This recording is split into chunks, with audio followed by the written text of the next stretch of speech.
All right. So today we're going to look at a graph of a sine and cosine curve. The name of these curves are called sinusoidal curves.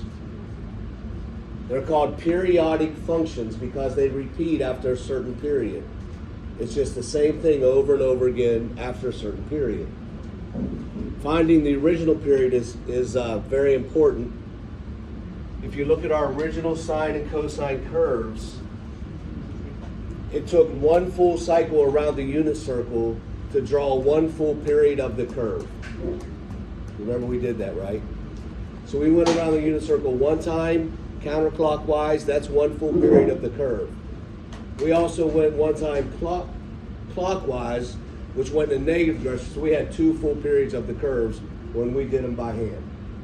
All right? Does that make sense? So one full period of the cosine curve will be counterclockwise around the unit circle. I would plot points and I would end up with that curve. If it were the sine curve, I would plot points and I'd end up with that curve. That's one full period. In its original form, it takes 2 pi units to make that happen.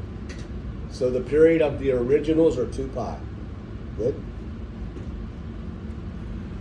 It's important to know the original cosine curve starts at the top of the curve on the y-axis. The original sine curve cuts through this horizontal line, the line that splits the graph in half. It cuts through that horizontal line with a positive slope. Like going uphill would cut through going uphill with a positive slope. This would be downhill, not good. This would go positive again and it would rotate forever like that. So you have uphill, downhill, uphill, downhill. So when you pick phase shift, you got to look for the uphill cut for sine. Is that clear? If the uphill cut is already here, splitting the y-axis at the origin and the x-axis, sine has no phase shift. But when it's not, it moves. So phase shift, you got to think. Is it where it's supposed to be? If not, where is it now? Is it where it's supposed to be? If not, where is it now? Okay?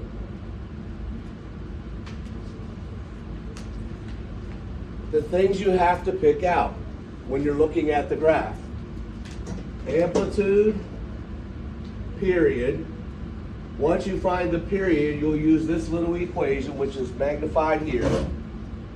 You'll use 2 pi divided by that period value, whatever it is. And that'll be your B value. Sometimes it'll be just a regular number. Sometimes it'll have pi with it. Sometimes it'll be a decimal. Maybe we have to round to a couple, 2 or 3 places. The B value is what you use in the equation. If you look at the equation, it doesn't say anything about the period. The B value is the part that we get after we find the period that we can put into the equation. Good.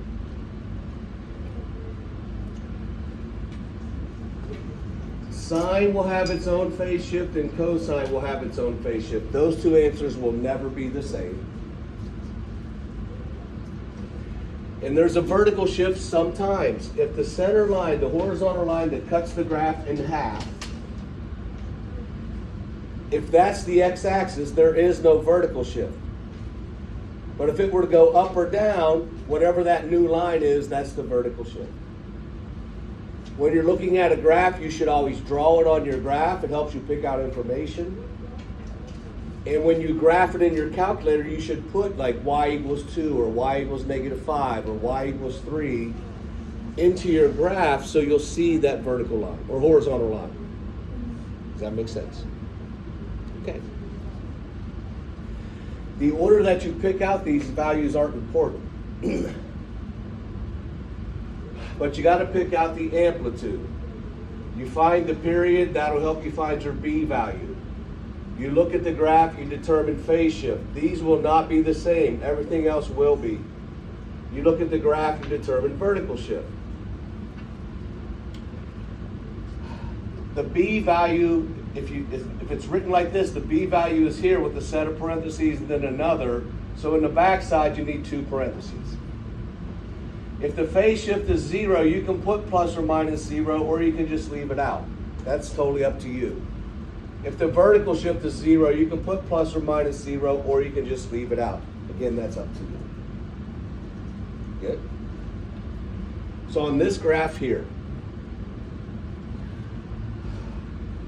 the first thing I would do is grab my calculator and set my x minimum value at negative 0.67, my x maximum value at 0.67, so that when I finally graph it, my graph will look like the graph on paper.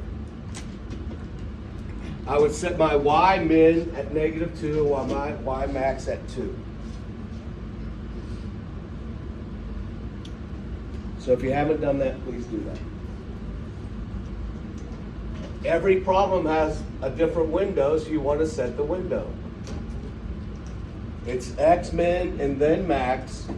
That's left to right.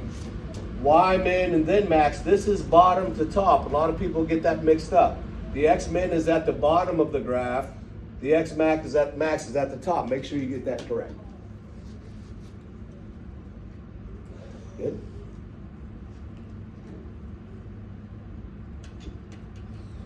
And that comes right from the paper that you're looking at. That's no secret.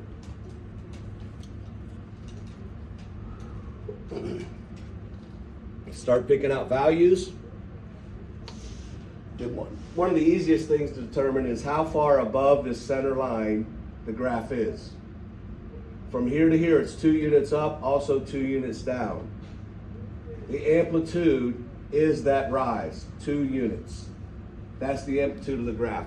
It's kind of a stretch of the graph, okay? The period, you got to find a place where you're going to look. It doesn't matter. A lot of people, it's easy to look like from top of the curve to top of the curve. What would that total x distance be? That could be the period. This problem is convenient to go bottom of the curve to bottom of the curve because it starts on the y-axis, which x is 0.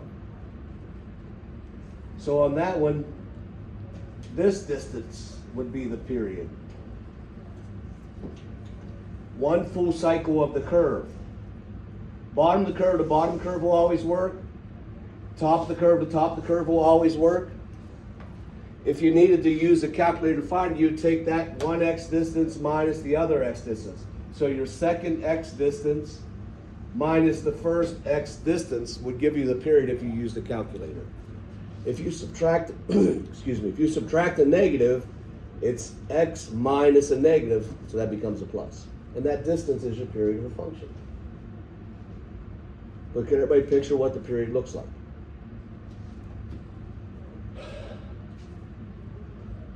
For sure thing, top the curve, bottom curve, bottom curve. We've had others where like the sine curve. Yesterday we had a graph that looked like this, so we just went from here to here. That distance was also the period. Remember, we did that. So it all depends on what graph you're looking at. But just one full cycle, that distance is the period. A lot of times that's written in terms of pi. It doesn't have to be. This problem was a decimal, 0.67. So I simply take 2 pi divided by that decimal. I'm going to round to 3 places, just makes things a little more accurate. So if you do this, you'll see that would be rounded to 3 decimal places. Questions? So now I have my b. The sine, this graph does not cut through here like our normal sine curve did. So if it's not there, sine has a phase shift.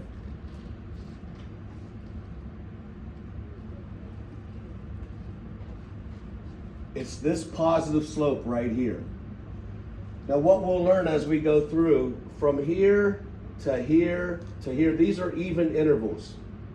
So if this is 0.33, it's an even interval to here. So this is half of 0.33, and I did that work down here. 0.33 divided by 2, once again another decimal. I had to do that to get my sine phase shift. The sine phase shift is here, 0.165.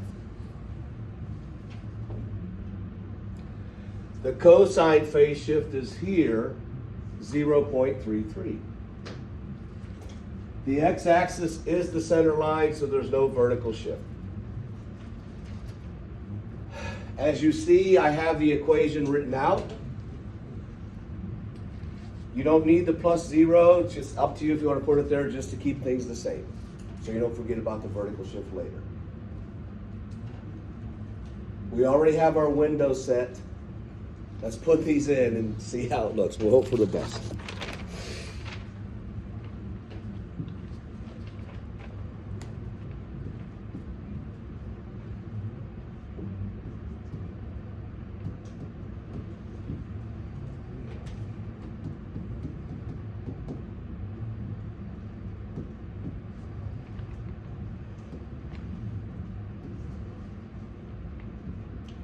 Parentheses are important right here.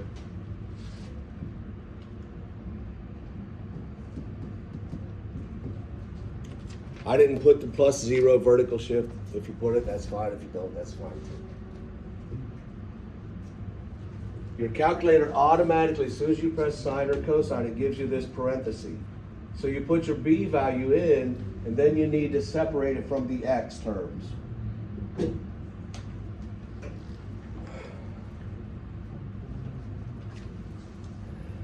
Now with the window set, I'm in radian mode. That's important. We need to be in radian mode in this section. Do not press zoom, press graph. Both graphs should be the same, and it should look like our paper. And that's always a great feeling. There you go. If you look at your paper, you know it looks just like it. They're both the same. You know you're right. You move on to your next problem. Good. All right, so that's graphing sine and cosine curves, or finding the equation of those.